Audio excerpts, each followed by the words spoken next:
IPO निष्कासन नभएको निकै लामो समय पश्चात फेरि एउटा नयाँ कम्पनीको आइपिओ निष्कासन हुन गइरहेको छ।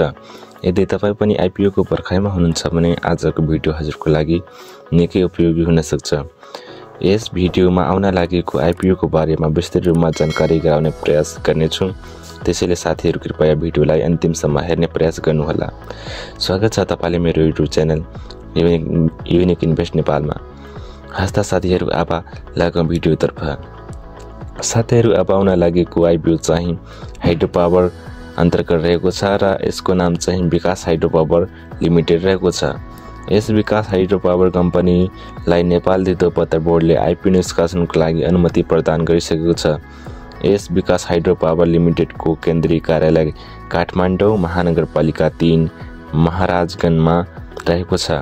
यस विकास हाइड्रो पावर कम्पनीले 44,54,59,600 रुपैयाँ मूल्य बराबरको सेयर निष्कासन गर्न लागेको छ र यस कम्पनीको एक किता सेयर खरिद गर्न हामीले 100 रुपैयाँ खर्च गर्नुपर्ने हुन्छ साथीहरू। यसले विशेष गरी जलविद्युत आयोजना परियोजना सञ्चालन गरिरहेको छ।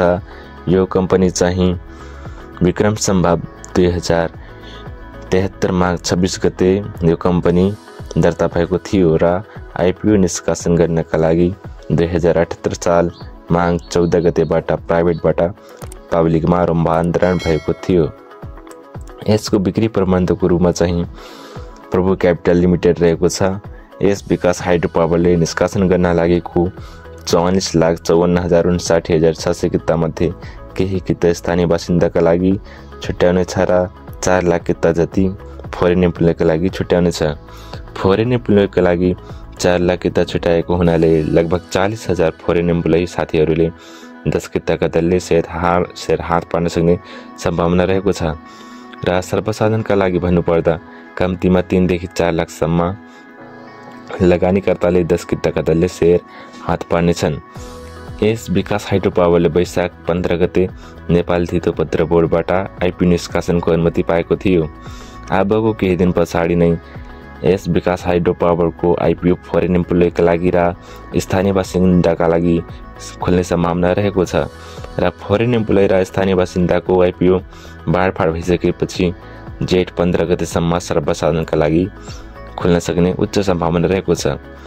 आउँदो जेठ महिनामा पनि अन्य धेरै हाइड्रो पावरको कम्पनीका आइपिओहरू खुल्ने धेरै सम्भावना रहेको छ। साथीहरू आजको भिडियोमा यति नै। आशा छ भिडियो हेल्पफुल होला। यस्तै सेयर सम्बन्धी नयाँ अपडेटहरू हेर्नको लागि च्यानललाई सब्स्क्राइब गर्न नबिर्सनुहोला। हस्ता भेटिनेछौँ अर्को भिडियोमा।